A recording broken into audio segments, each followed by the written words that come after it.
Love that. I love that. Welcome. Welcome, everyone. Good afternoon. Welcome at home. Yes.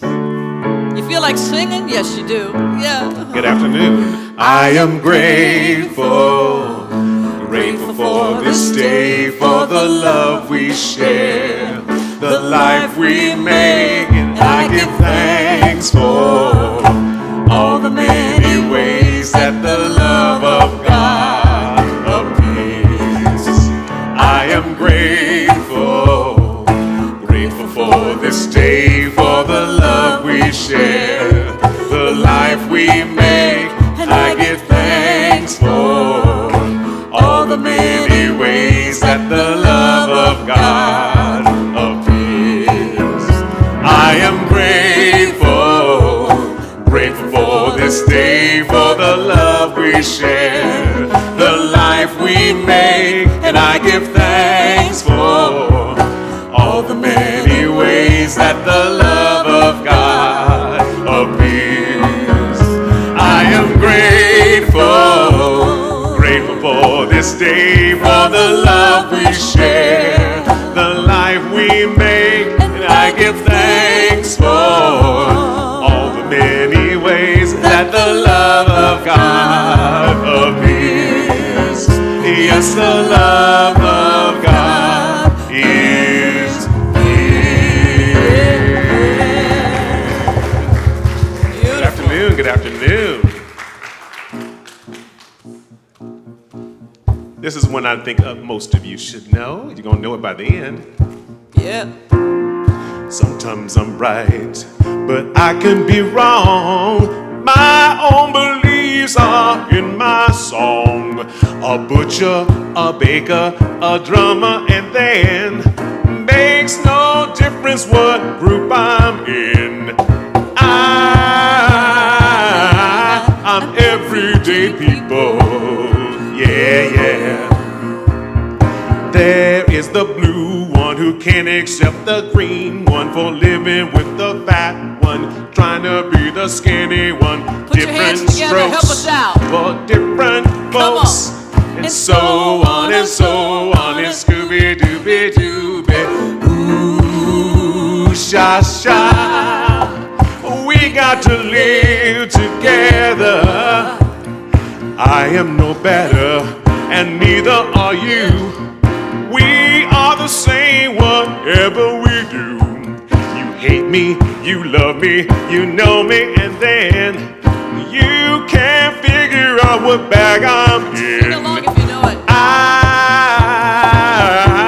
I'm everyday people. Yeah, yeah. There is a long hair that doesn't like the short hair, for being such a rich one that will not help the poor one. Different strokes for different folks, and so on and so on, and Scooby-Dooby-Dooby. Ooh, sha-sha, we got to live together. There is a yellow one that will not accept the black one, that won't accept the red one, that won't accept the white one. Different strokes for different folks, and so on and so on, and Scooby-Dooby-Dooby. Ooh, sha-sha, I'm everyday people. Yeah, yeah. I'm everyday people. Yeah, yeah. One more time. I'm everyday people. Yeah, Chris Adams. You remember that one? You remember it now. It took a minute.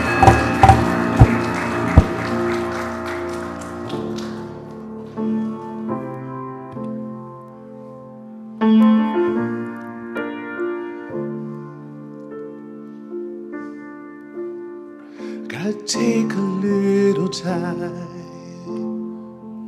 little time to think things over. I better read between the lines in case I need it when I'm older.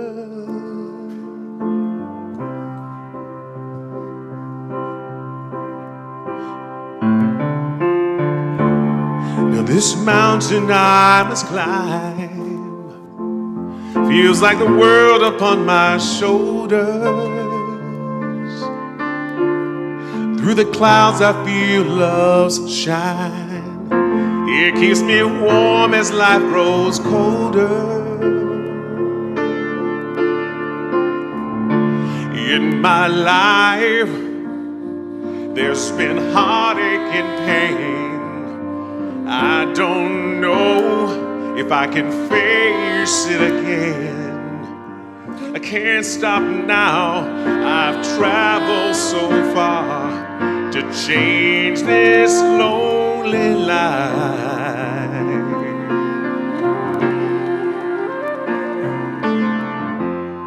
I want to know where love is. I want you to show me. I want to feel what love is. I know you can show me.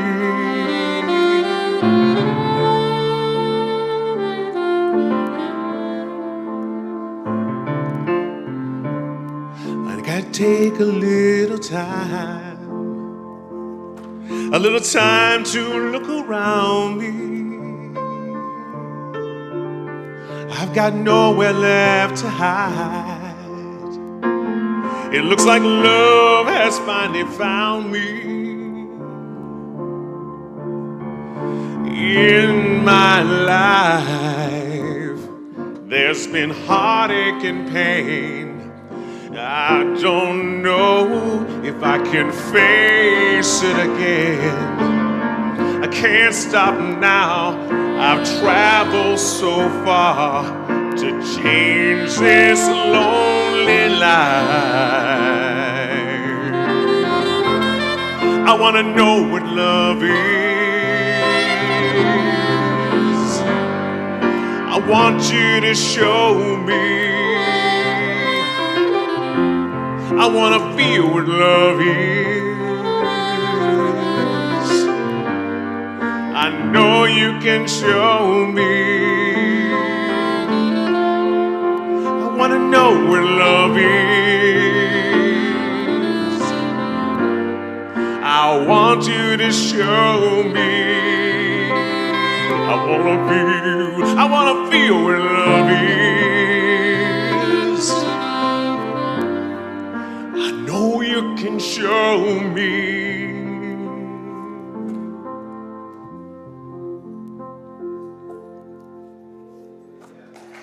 Thank you. Another one for you.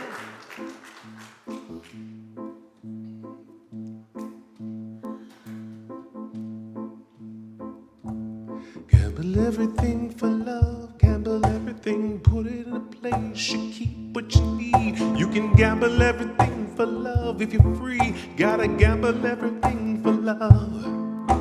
Seeker, are you cold? Are you cold? Seeker, I can wrap you up in my love. If you want it, you can gamble everything for love. If you want it, you can gamble everything for love. Tell me, are you feeling lost? Have you crossed into places that you never knew to get through? Tell me, are you gonna cry all night? Tell me the truth, then I'll tell you the truth. If you gamble everything for love, you're gonna be alright, alright.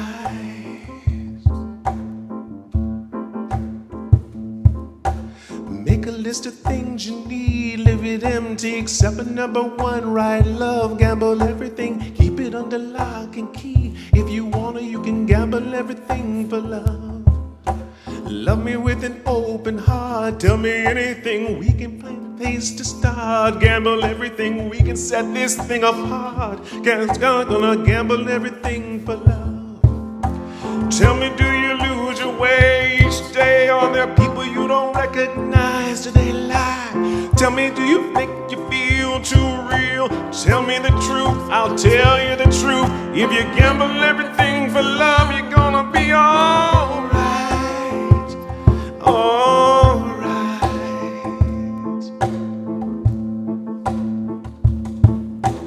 Ooh, you can go your own way.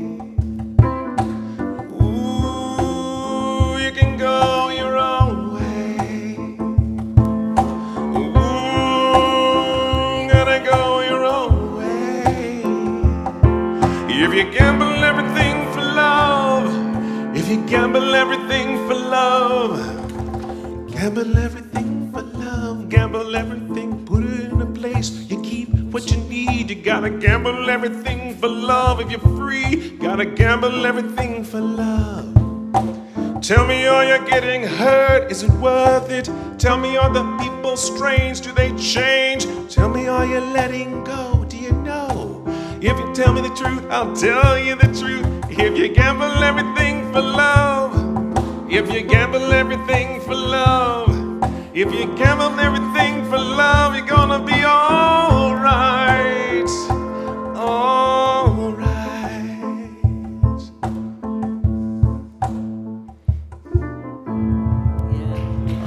I love that. Thank you, Thank you. Chris.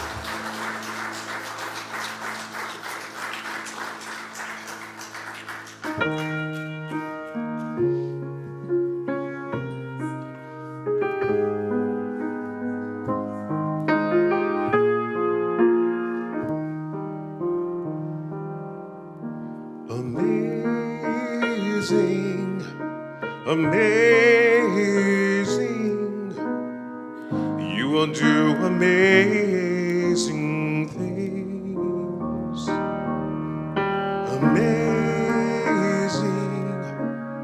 amazing. You will do amazing things. You will do amazing things with a choice each new day brings.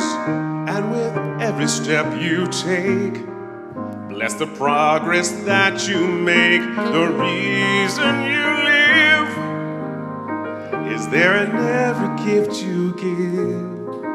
Love your life, love your dreams. You will do amazing things. Amazing, amazing. You will do amazing things. Amazing, amazing. You will do amazing things. Oh, the places you will go and the people you will know. Don't worry when or where or how. You don't need to know that now. You're on the right track. No need to look ahead or back. Just enjoy what this day brings. You will do amazing things. Amazing, amazing. You will do amazing things. Amazing, amazing. You will do amazing things. You don't have to work it out. Just stay in the here and now. Let your mind rest for a little while. Sometimes deepest answers come when you're out there having fun. So close your eyes and take a breath and smile.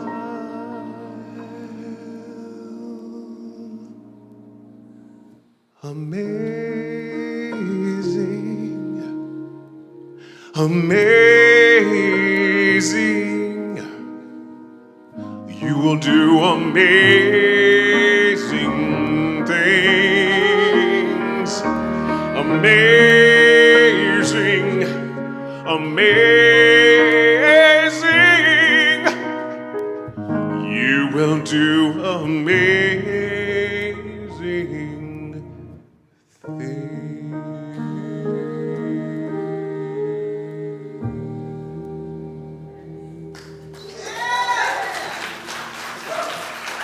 Beautiful, Chris. Chris Adams.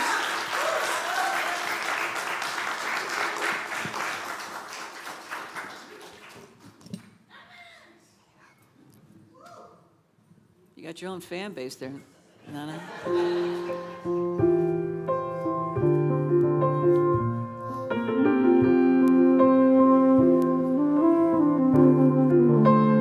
Open your mind, unfold your heart, relax your senses, feel every part.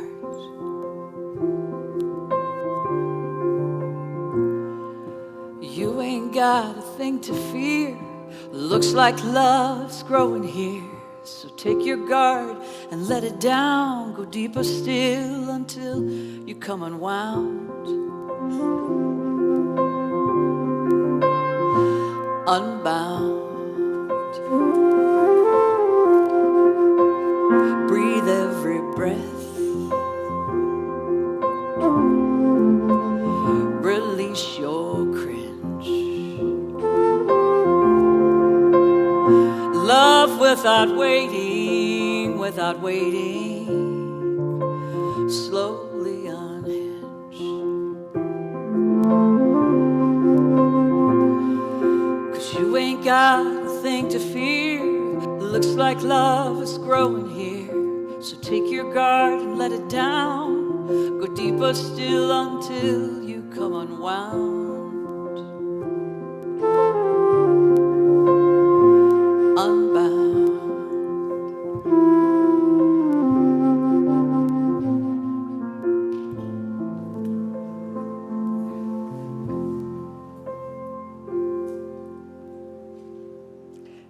Good afternoon. We will start with a breath because the Creator breathed into the creation and it became a living being. So living beings, let us breathe 3 times and then I'll start. I will speak in first person and whatever I say is my truth and you can take it because it passes through me, it's not mine.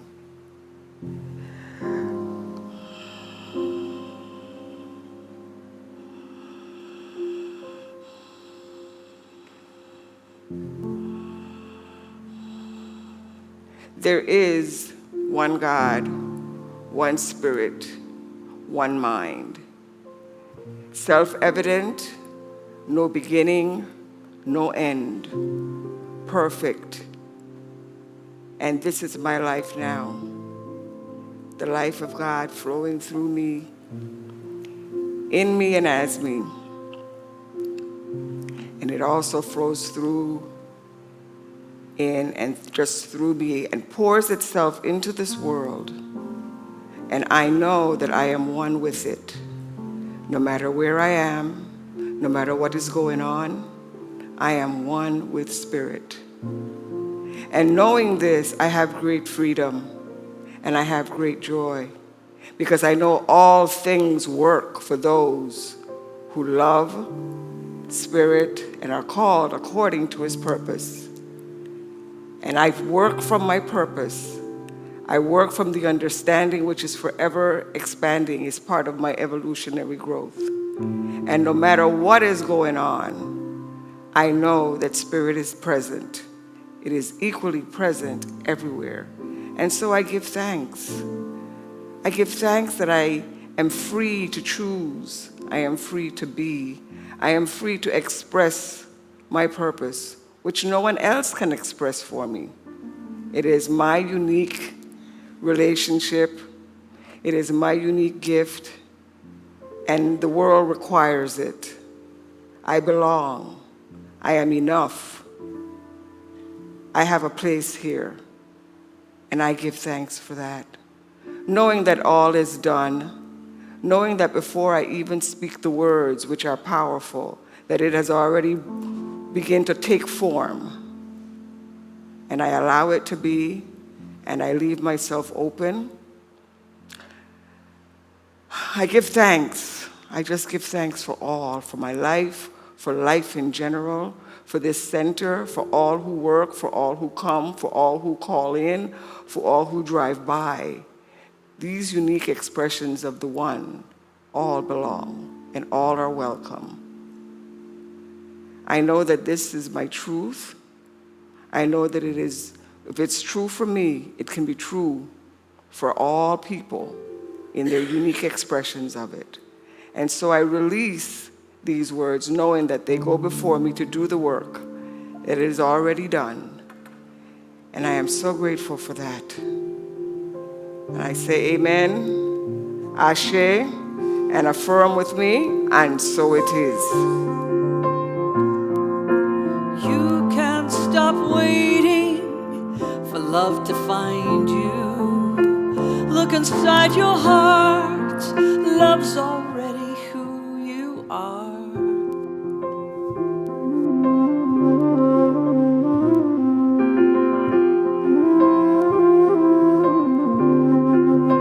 So lift up your voice,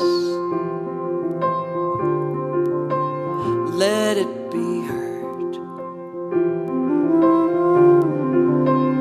Tell me your story, tell it to me, don't leave out a word.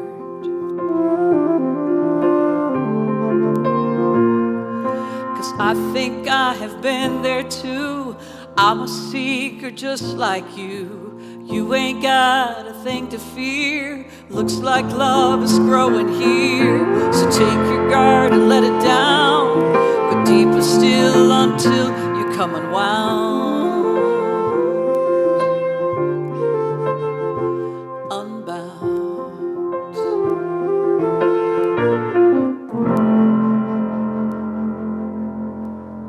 Thank you, Nana.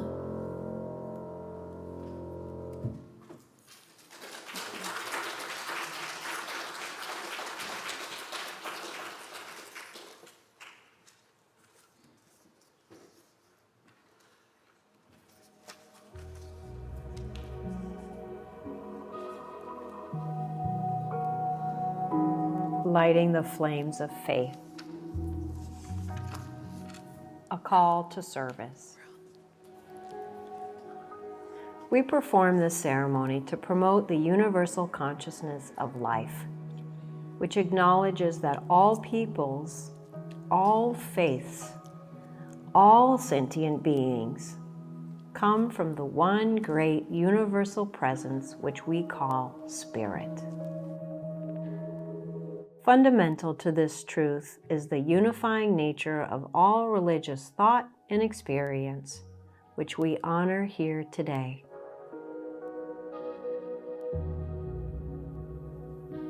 We recognize the candle for the Tao, honoring the universal path of harmony and equilibrium, the natural way.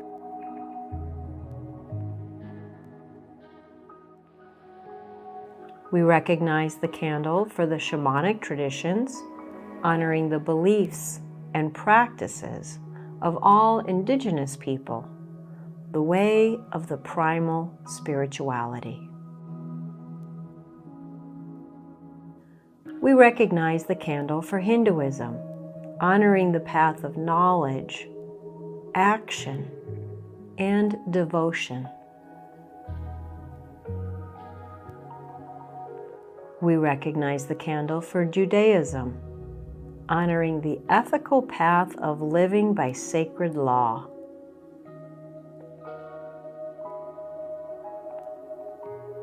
We recognize the candle for all forms of Buddhism, honoring the Four Noble Truths and the path of compassion.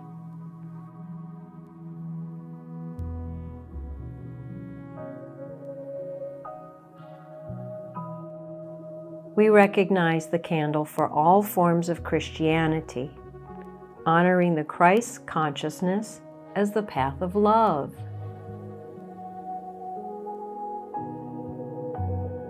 We recognize the candle for all forms of Islam, honoring the path of submission to the will of God as the highest calling.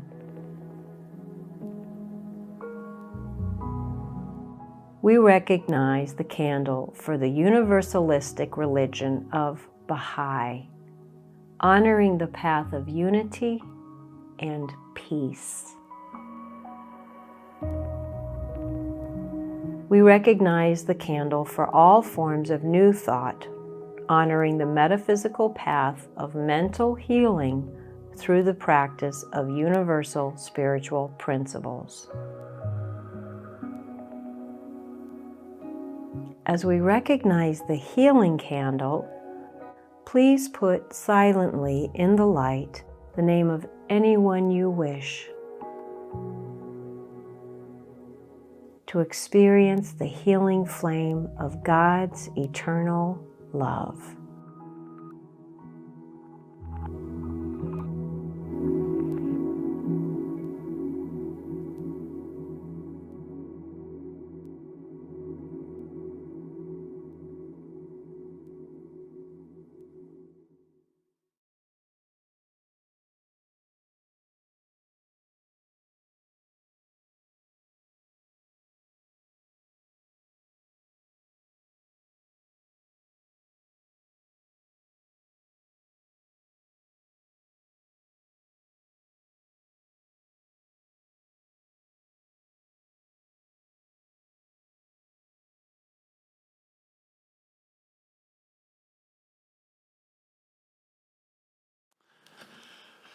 All right, good afternoon.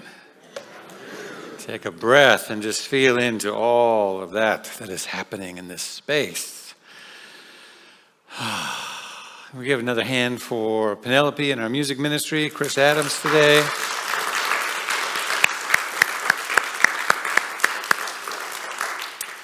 Welcome to Spiritual Living Center of Atlanta. My name is David Alexander. I'm the spiritual director here. My pronouns are he and his, and I am delighted to welcome you into this atmosphere, this spiritual experience. You know, we're moving away from calling it church and just calling it a spiritual experience, because you walk in the door, we got, 20 minutes of music and the lights, and you just get to sit down and kind of just let everything unpack from your energetic body and just let it go and melt into the moment. And then we just have some affirmations, some candle lighting, and get into some inspiration. But that's not all. Then we get some food down the hallway. Today's potluck Sunday, amen. Yeah, we've been providing food every week, but first Sundays now of the month will be a potluck opportunity to engage further into community. And then we spend from 5 to 6 opportunity for small workshops, and they change from movement to training to various Q&A topics, etc. So you'll hear about those during the announcements. But today we're starting a new series. First of the month, we always start a new series. We follow Science of Mind magazine, and the theme for this month is all about passion and purpose. And I'm so excited about this series for so many different reasons, and I'll tell you about those in just a little bit. But the affirmation for today is this. It's just one sentence, and it says, I am an individual creation of life, born on purpose, in purpose, with passion. I'll say it again in parts and invite you to say it after me. Then the third time we'll say it all together. I am an individual creation of life. Born on purpose, in purpose. With passion. Let's take a deep breath. And let's say it all together now. One voice. I am an individual creation of life, born on purpose, in purpose, with passion. And so it is. All right. Well, we're just going to jump right into the message today because I am so excited about this series of passion. So let's again take a deep breath and invite ourselves to be fully present with our awakening affirmations. Once again, just feel the body temple, feel the center of your being, feel all that has happened to prepare the space for this day, the music, the volunteers, everybody who's got here early to do something, to prepare the space for you to be in this moment. Take in a big, deep breath. I am awake. I am awake. I am awake. I am available. I am available. I am available. I am enough. I am enough. I am enough. And I am ready. I am ready. I am ready. Let's go. Let's go. That's it. Wake ourselves up, all the chakras, all the energy centers of the being, so that we're available and ready for this moment. This month, passion and purpose. And I'm so excited about this series today because, and all month, let me tell you just a brief kind of overview of it. We're going to start today by talking about just how to tap into our hidden passion, maybe our forgotten passion, maybe our unexamined passion. As all of those things happen as we move through life, it gets kind of buried and covered up and gets forgotten and left behind and maybe even undiscovered for some period of time for some of us. And so today is about kind of reawakening or discovering our passion. Next week, we're going to dive into cultivating that connection between our passion and our purpose and really, bridge and fuse those two things together, which the whole series will do. So we'll talk about some of that today as well. Week 3, we'll talk about the challenge of being human in a culture that is often judging us for our mistakes, for our imperfections and negativity, and explore how we can keep in front of us our passion more so than the criticisms and sort of the slings and arrows of life that come at us. And then in the final week, week 4, we'll invite ourselves to boldly step into our passion and purpose by bringing them into the world, or to shine the light out from the center of our being as we live out loud on purpose and in purpose. Amen? And so I'm excited about this series for a couple of reasons, and one of them is that in next year, or early next year, May of 2024, I will officially, on the 5th of May, which happens to be a Sunday this year, enter my 20th year of ministry. Yeah. I don't know how that happened. Far too young, but I started young. I started very young. So 20 years, and so I'm taking time now to contemplate and to think about that time, or planning a family vacation. I'm going to take some time off to reconnect and do some purposeful things, because I think that over the years, ministry it takes a toll on you, and in good ways and in ways that we have to kind of take time to unpack and to refresh and rejuvenate ourselves. I think good ministers, build people, and I think good congregations build ministers. And so I really want to be conscious about how we create space for that to happen. And so I will be taking some time off to do some travel and connect with my family more deeply. And I'm looking forward to that. But in the meantime, and so there will be a committee that I'll put together. So you might get tapped to serve on that committee to kind of figure out the ways in which we're going to come together and honor that moment. In the meantime, I'm personally just spending a lot of time just reimagining myself in the next 20 years. And remembering what it was like 20 years ago to be on fire. There's a great meme going around right now. Well, great for me because I'm a minister. You might not have seen it on your social feed. I probably see things that you don't. But it's a meme of these two headshots of Barbie and Oppenheimer, right? Because they're both in the theaters right now, right? And so the one headshot of Barbie and the other of Oppenheimer, and he's gloomy and looking like this, and Barbie's like, in the car, in the pink Cadillac. And the heading on a head above the head of Barbie is young seminary graduate. There she is, right? And Oppenheimer is mid-career pastor, right? Right? And I'm like, yes. So much yes. And so I'm re-examining and rethinking about so many things, including the joy and that youthful energy 20 years ago, which even going back further than 20 years ago, really 30 years ago, when I witnessed my life change as a result of practicing these principles. And then as I was in high school and early days in college, I was doing a lot of youth ministry work and even came here to Georgia, to Jekyll Island to do a conference, and Simpsonwood, I don't know, it's up in the mountains somewhere.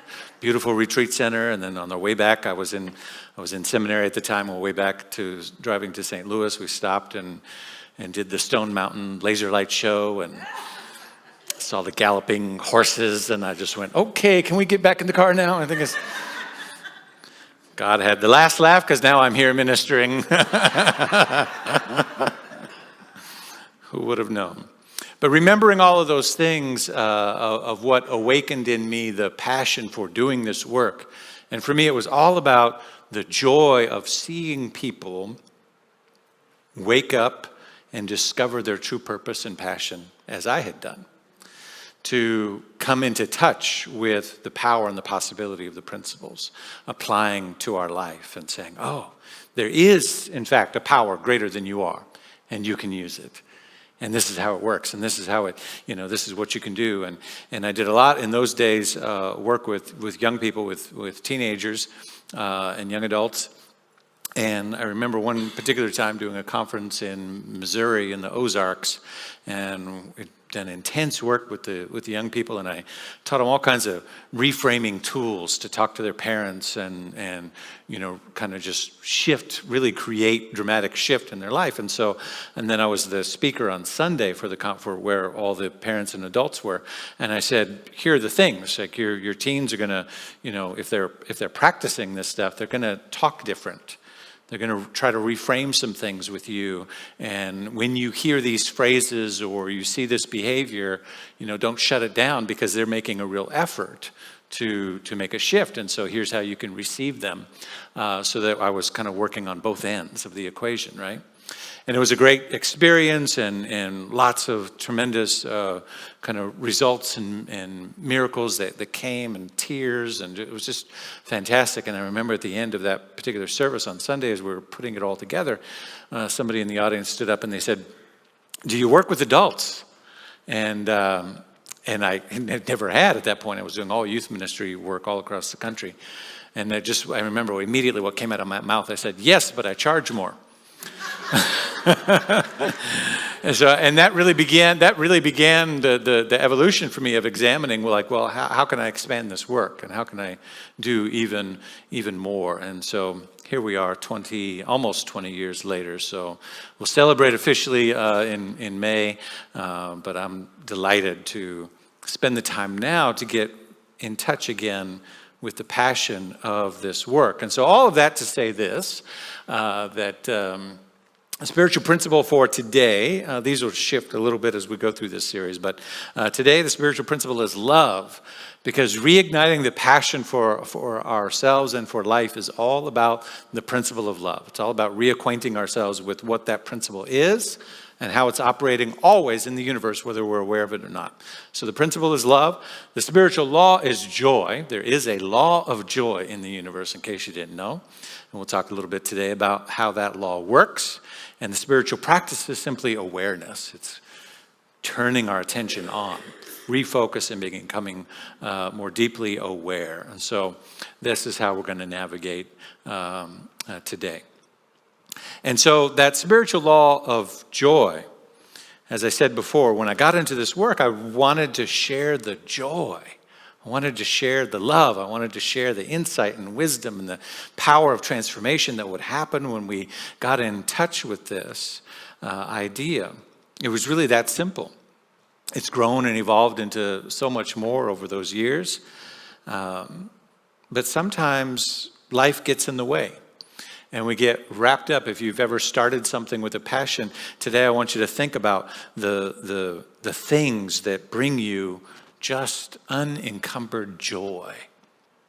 And it may or may not have anything to do with the work that you do, right? It may be gardening or cooking or being with children or not being with children. It may be all kinds of things, right? It may be crafting, it may be reading or studying or diving into a particular subject until you get lost. And for me, that was, as odd as it might seem, the broader category theology, but spirituality and spiritual books. In fact, Just this weekend, I had a new set of books delivered that's like all the all that have been collected and never printed before, collection of sermons of Howard Thurman's. And I'm like, I got one yesterday and just started diving in and just wrapping my mind around his great wisdom and mysticism. And so for me, that's a subject in an area where I just get lost, right? I can just lose track of time and dive in and just try on all of these concepts. And I've gone from Paul Tillich to Dietrich Bonhoeffer to Ernest Holmes, and what do they have in common, and how do they argue with each other, and how do they fit together, and bringing in Dr. King and Howard Thurman and James Cone. And if you really want to blow your New Thought mind, start reading James Cone, The Cross and the Lynching Tree, and Black Theology and Black Power, and try to integrate those things. Now see, I'm getting excited just talking about this. Some of you guys are going, what in the world? Right? Like, that's a lot. And no, right? Like, no, I don't want to do that. So what is your unencumbered joy, that overflowing passion? Is it music? Is it art? What is it, right? It would be easy to tell you that, that New Thought provides a tremendous resource and capacity for awakening our passion, to awakening ourselves to the divine idea of life that wants to flow through us. The reason the spiritual law today is joy is because the way joy works is through integrity. I like to say joy is the sound that integrity makes.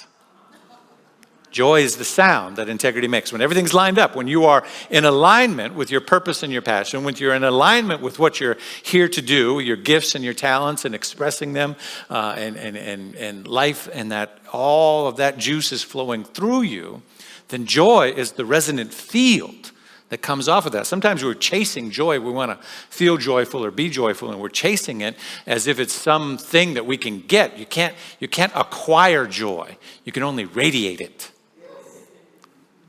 You can't acquire joy. You can. That's what leaves you on empty chases of food and drugs and relationships and sex and all kinds of different things that ultimately don't really bring you joy. And it's like, oh, I keep doing it. Why isn't it bringing me joy? Right? Because it's not something you can get. It's something you radiate when you're in alignment with something, right? And when you're in your purpose, when you get lost in that work, when you get lost in the book or the craft or the reading or the gardening or the whatever it is, then joy radiates out. So the spiritual law today is the law of joy because it's about the integrity.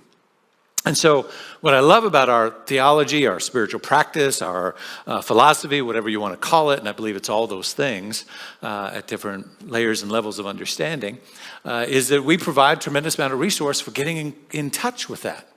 Getting in touch with that joy, getting in touch with that purpose, awakening, so much so that we begin to think that our purpose is the awakening. But I want to pause on that for just a minute. I want to go deeper than that because I think there's something more to our spiritual life and the intention of the universe than just our own individual awakening. Not that that's not important. It's incredibly important because a lot of people that are asleep, right? We have to wake up. But there's more to it. Let's go a little bit deeper. Ernest Holmes says, the one who is ill wishes to recover. An impoverished person wishes to become rich. To the one who is unhappy, happiness stands for heaven. To the lonely, love and friendship are of utmost importance. Upon closer examination, however, there is one central, perhaps unconscious utterance running through all these desires. All of this and heaven too. All of it. In other words, I want all those things, but even something more, right? All of this and heaven too. The great satisfaction in using this law of life, using this consciousness, using this spiritual law that we call consciousness that's greater than we are, is that we can make any use of it. For any particular use that we make is a passing thing. Any particular use we make of it is a passing thing, whether it be healing oneself or any other temporary thing.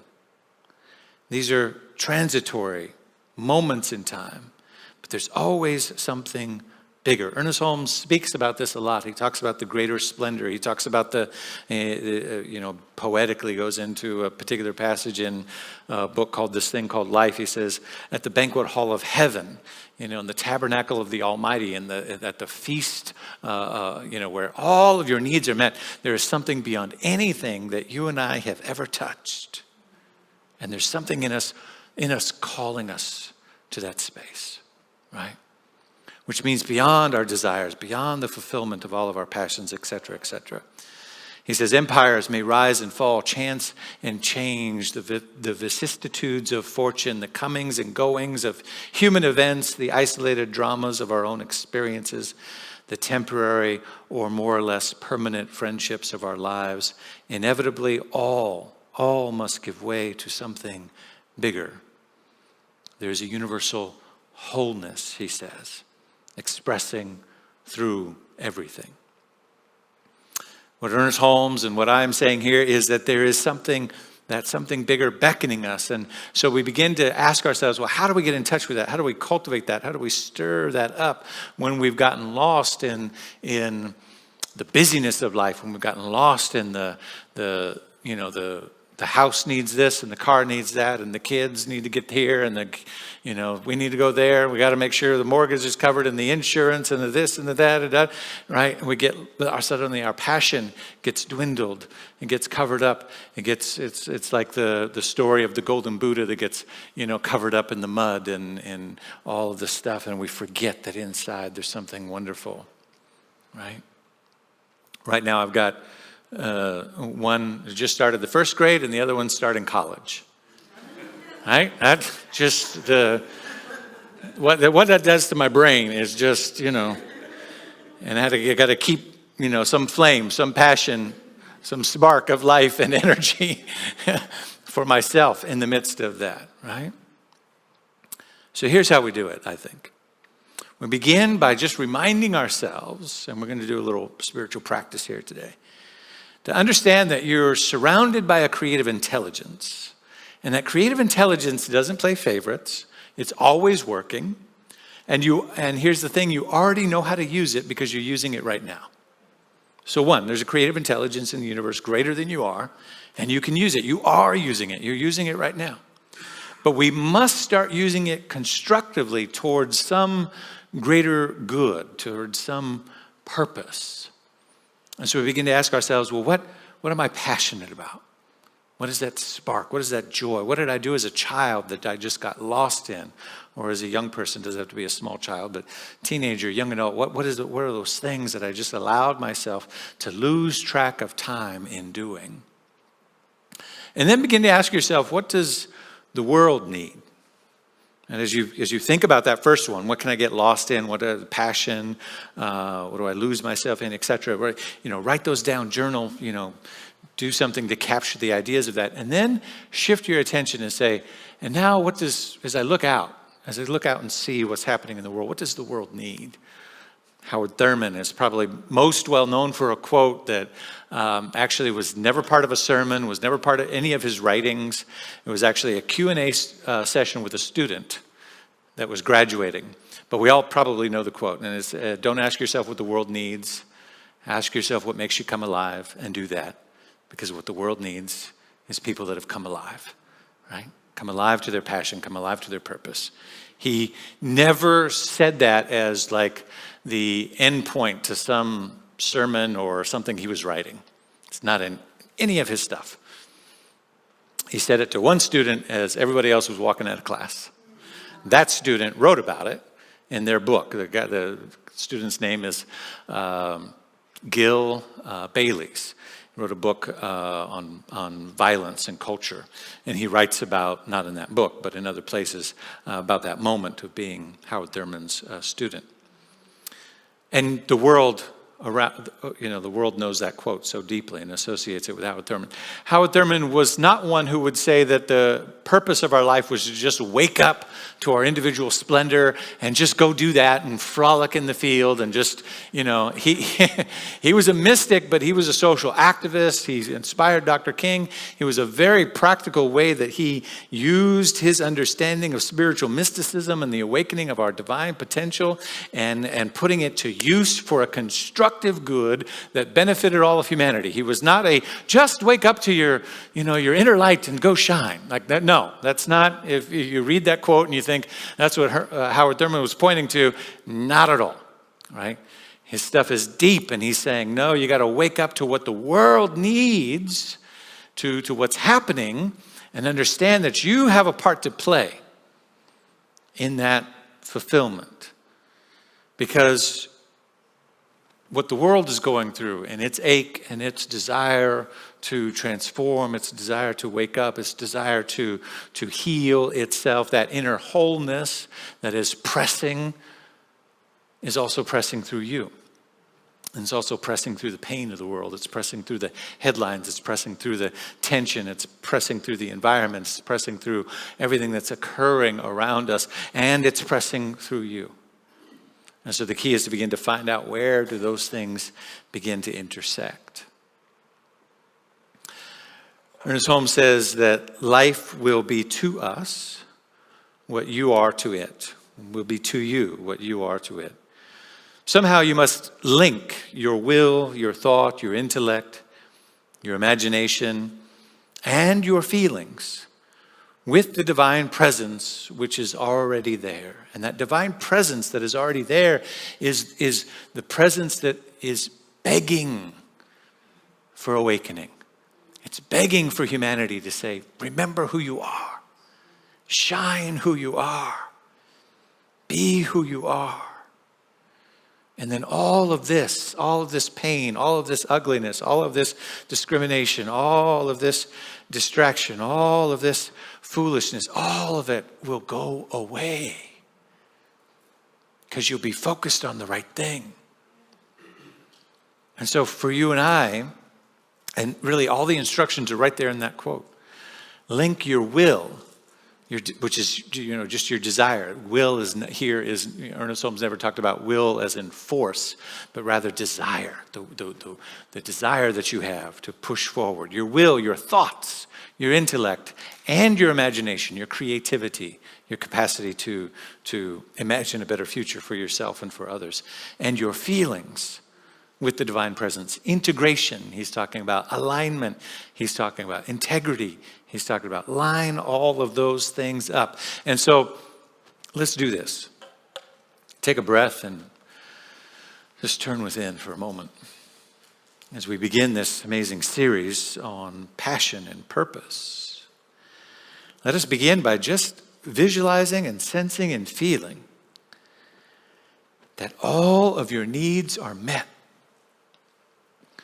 That the universe so loves you, and that this creative impulse of joy and creativity and fulfillment is all that there is. It is the divine presence. There's nowhere else for it to go but right here, right now. And so it's pressing upon you, all around you, not in a pressure way, but in a presence way. Its presence is oozing out everywhere. And right here in this divine moment, as you breathe, all of your needs are met. And so just give yourself permission to feel and to sense and to imagine what it would be like to extend that awareness. In this now moment, all of my needs are met. And then as you breathe out, imagine that circle just expanding. In this now moment, all of my needs are met. And it stretches out. It starts to move throughout your entire body. It touches every organ and every cell, such that the vibration of them begin to heal themselves. They know exactly what to do. There's a divine intelligence within your body that knows exactly how to take care of itself. It knows exactly how to give you signals for the information that you need, the insight, the wisdom, healing and transformation. In this now moment, all of my needs are met. Let it extend beyond your body temple into all of your affairs, touching your bank account and your relationships, your home, your projects, your desires, your work, your next steps. In this now moment, all of my needs are met.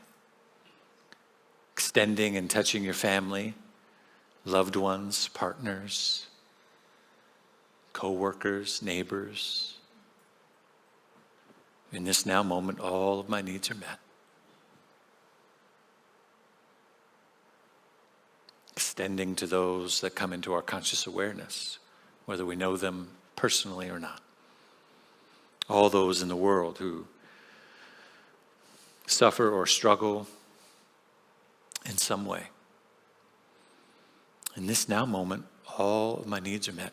And imagine what it would be like to simply fall in love with the love of the universe.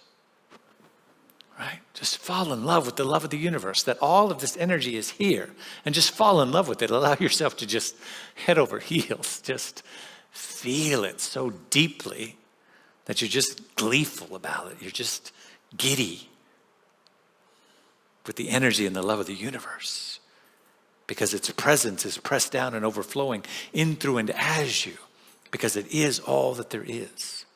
And now ask yourself,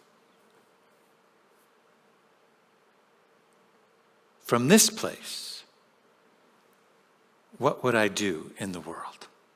With this energy, with this awareness, with this sense of security that all of my needs are met, there's nothing I need to do, everything's handled. Now from this place, how would I show up? How would I show up at work the next day? How would I show up in my relationships? How would I show up with my children or my loved ones? How would I show up to myself? How would I show up if this was taken off the table? I didn't have to worry. All of my needs are met.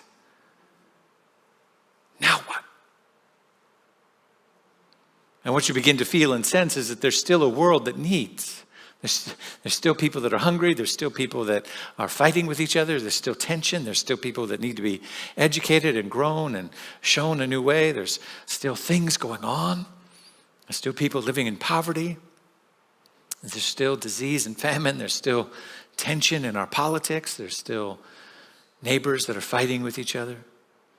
And so there's still a great pressing need at the human level. But from this safe and secure place that all of your needs are met, how would you show up to that work? And whatever the answer is, even if it's just an inkling at this moment, a feeling or a sensing, that is beginning to point you to your passion. What I want to say here is, right, don't overcomplicate it. Keep it simple. How does the love pour out of me into the world? And the reason for this today is so that we remember that, again, it's not overcomplicated, keeping it simple, awakening to our passion, but it's extending beyond the idea that all I have to do is just awaken to my divine purpose, that the purpose of life is awakening. No. I'm going to just put a pin in that bubble right now and pop it for you, because self-discovery is the booby prize of spiritual work. It's the booby prize, right? If you're thinking, oh yeah, I just get to meditate and stretch and contemplate and read and journal, and I'm just on an infinite journey of discovering myself. No, that's just the tip of the iceberg. And the self that you're awakening to is pressing itself through all of humanity and through all of the problems and through all of the headlines and through all of the drama and through all of the trouble and through all of the call for humanity to be and to express as something deeper. It's showing up in all of those places. And so yes, by all means, wake up, but turn and see where you can be of service. Turn and see where you can be of use. Turn and see where your joy, your creative expression, your fulfillment, your coming from that loving place that all of my needs are met can bring light to somewhere where it's not currently expressing. That is the purpose. Waking up is just the beginning. That's the easy part. That's the easy part. Right? That's our new shirt. Self-discovery is the booby prize of awakening. It's not our new shirt, but we do have shirts on sale. But we're lifelong students, and that joy, that integrity is the purpose, right? So the integrity of your purpose is measured by your joy. The integrity of your purpose is measured by your joy. And so let that joy flow out. Know that we begin, and what you'll see and sense here is that what we're doing is anchoring ourselves in the sense of belonging. Right? We have it on our t-shirts. We have it everywhere. You belong. That we start with belonging. Belonging is not the end goal of something. It's not, as it is in most faith traditions, if you study cognitively how faith development works, religions are kind of organized in two different ways. Do I have time for this? Sure, I do. So just real quickly, I don't know why I went to this intellectual place, but it's fascinating. Religions are basically structured in two different ways, either belief-based or cultural-based. And belief-based means they start with believing that it's indoctrination, like here are all the beliefs, and you have to believe these things in order to belong, ultimately. But in order to be part of this group, you have to believe these things. Christianity is a belief-based system, right? And Western culture tends to be this way. Believing is first, and then behavior. Out of those beliefs, these behaviors come. You show up this way, you believe God is Jesus is the only Son, and blah, blah, blah, blah, blah, and then you behave this particular way. You have all of these behaviors. And then belonging is the end result of that. If you believe the right thing and you behave the right way, then you belong to the group, right? Sound familiar to anybody? Right? Your childhood or whatever, right? Now, other traditions, particularly expressed through Judaism and Islam, are cultural based. And they have the equation flipped, and that is that the behavior comes first. And they believe that if they teach the children, for example, and they don't indoctrinate them in beliefs, but they indoctrinate them in behavior. This is when to show up, this is what to wear, this is what the food we eat, these are the behaviors. And if the person is fully embodied and anchored in the behavior, then the beliefs will come. And in those structures, as I said, tend to be Judaism and Islam are good examples. It's cultural based. So you can behave the right way, and you may or may not believe everything, but nobody would really know as long as you show up wearing the right thing and you're bringing the right thing to the potluck, right? So there tends to be more acceptance of diversity in those thoughts because your beliefs are kind of held to yourself. There's an expectation that you believe all those things, but nobody's really checking because the behavior culturally is more important, right? Behavior comes first, belief comes second, and then you belong. What we're trying to do here is put belonging first, right? Imagine your life, imagine your spiritual development if it just begins with the idea that you already belong. You belong to the universe in which you live. You belong to this infinite creative idea, and it's pressing through you to awaken you to something greater than yourself. You belong. You don't have to believe any particular thing. You don't have to believe in any particular way. And what happens is belief and behavior become points of examination.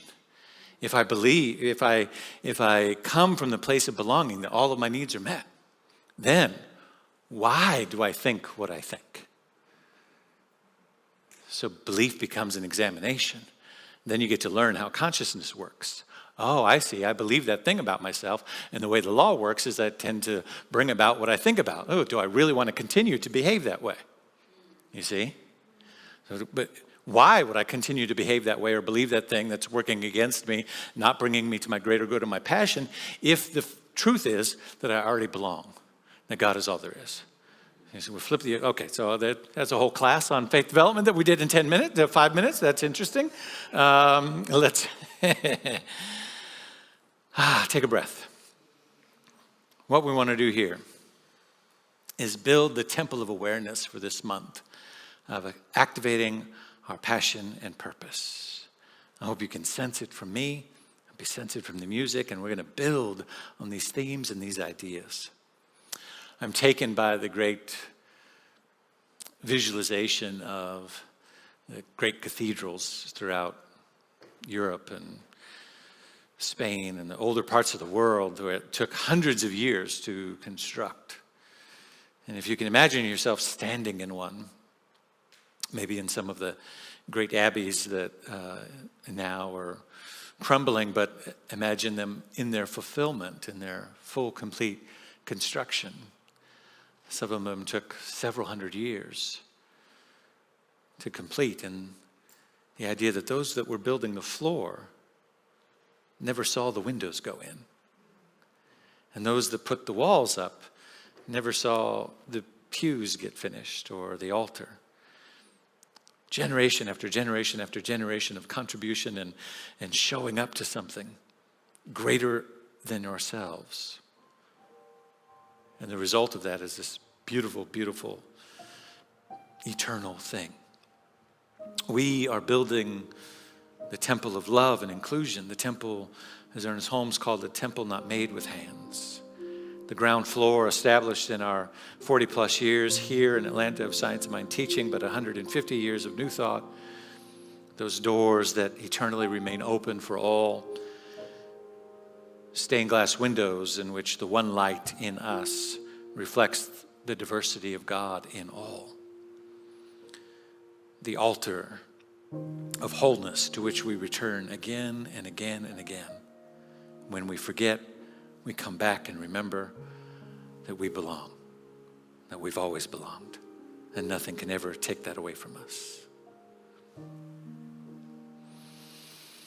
Our hymnal is filled with the praise and the worship of every tongue and culture that has ever lifted up praise to the divine. It's a celebration of the many, many ways to reach the divine through song and praise and dance. For we understand that the highest God and the innermost God is one God. And we allow that divine idea to speak to us in a way that ignites the creative capacity that has been given to us in the beginning as individuals and collectively as a community to make a difference in the world. I feel and see and sense this now. I accept it for all individuals within the sound of my voice. And I know that as we come to the altar together to share, to commune, to break bread together, that we continue to cultivate that space and awakening and healing and transformation and growth, not just for ourselves, but for the world that is passionately calling it forward in us. For this and so much more, I'm truly grateful and thankful in this moment as I release this word, knowing that the divine intelligence of the universe has heard it and responds to me, to us, pressed down and overflowing in the activity of our experience. Thank you, God. Thank you, God. Together, thank you, God. And so it is, and so we let it be. Ashe, amen. Peace be. Peace and blessings. Thank you. Woo! Yes?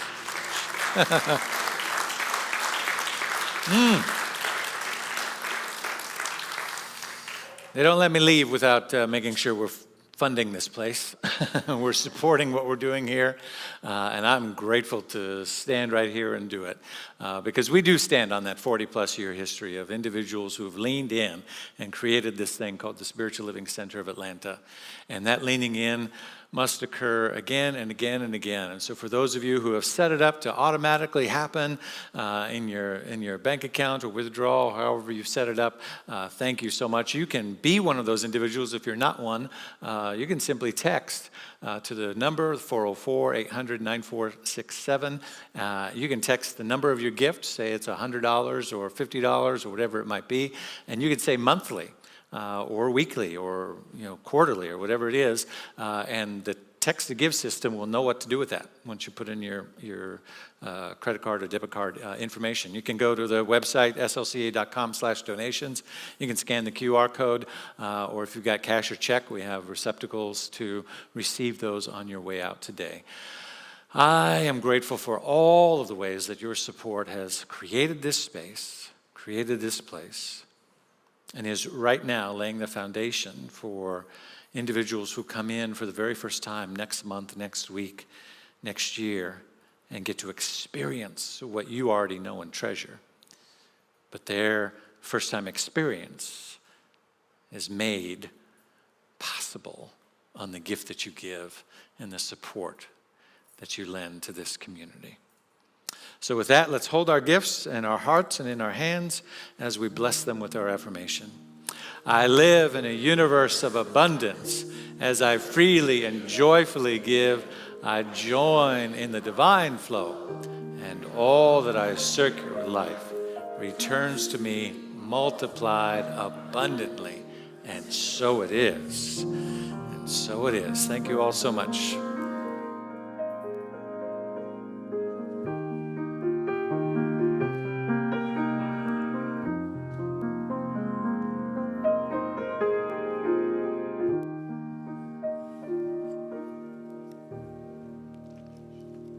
Hello, all you loving, aware, joyful people.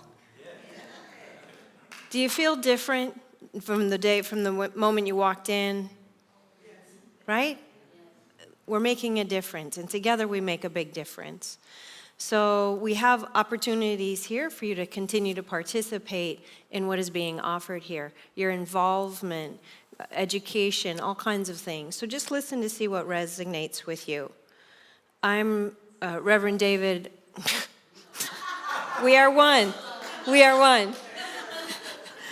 I'm Reverend Dr. Ursula Lentini. That's right, we are one. We are one. My pronouns are she and her, and I serve on the staff ministry here and on the welcome team. For those of you who want to know more about our center and how to become a member, please connect with our member team up front in the lobby here. If it's your first time at Spiritual Living Center of Atlanta, please stand or raise your hand so we can acknowledge you. Don't be shy. Thank you. We will be giving you a gift here. If you can fill that out and then meet us up at the front, we'd appreciate you. Give you a nice gift. So many great opportunities to connect, grow, share, and give at SLCA. For more information about our announcements, you can check out the opportunity scanning the QR code on your monitor. So many things have been happening in the world, sometimes giving us more questions than answers. But that's okay, because today you can join the Self-Care for Peace and Justice workshop with Reverend David Alexander and our licensed professional counselor, SLCA practitioner, Tony Jenkins. We're going to have a talk today at 5 o'clock. And did you know that stretching not only enables your muscles to work more effectively, but also increases blood flow so you can improve your ability to do daily activities? Yes. Well, if you want more of that, you can join SLCA practitioner Idella Veal. She's right there. Next Sunday during the 5 o'clock hour for Stretchercise. And if you're looking for ways to reduce negative emotions, increase your imagination, or ready to build skills to manage your stress level, how about joining us next Sunday during 5 o'clock hour for meditation? It's a great way to start your week. Have you checked out the newthoughtaeducation.com? Well, there's a wonderful on-demand classes waiting for you, and it's also a great way to share this teaching with your friends. There's so many ways to volunteer. Who here has volunteered in their life? Oh my God, that's 90%. So if you've noticed, when you show up to give, you end up getting way more. We have opportunities here for you to be more involved in the community, to volunteer with us, so please see us up in the front lobby there. We are also hosting the 2023 CSL Membership Council virtual gathering.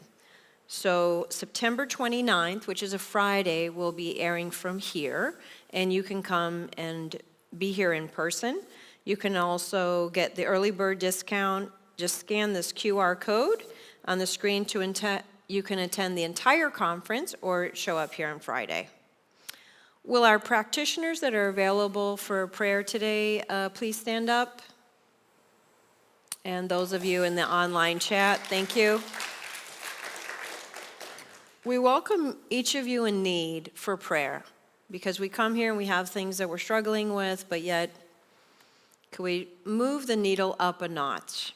That's what treatment does. So Ernest Holmes created this practice, and we're experienced here, and our love is very deep. So if you want to move the needle up a notch, please see one of our practitioners and online as well. We welcome each of you to take part in that. So thanks for joining us today. We will be having a nice meal out front there, get to know each other, commune, connect, fellowship. Today we have potluck day, so everybody has poured a bunch of love into their meals, and we get to share and eat love today. So thank you very much for coming. Thank you.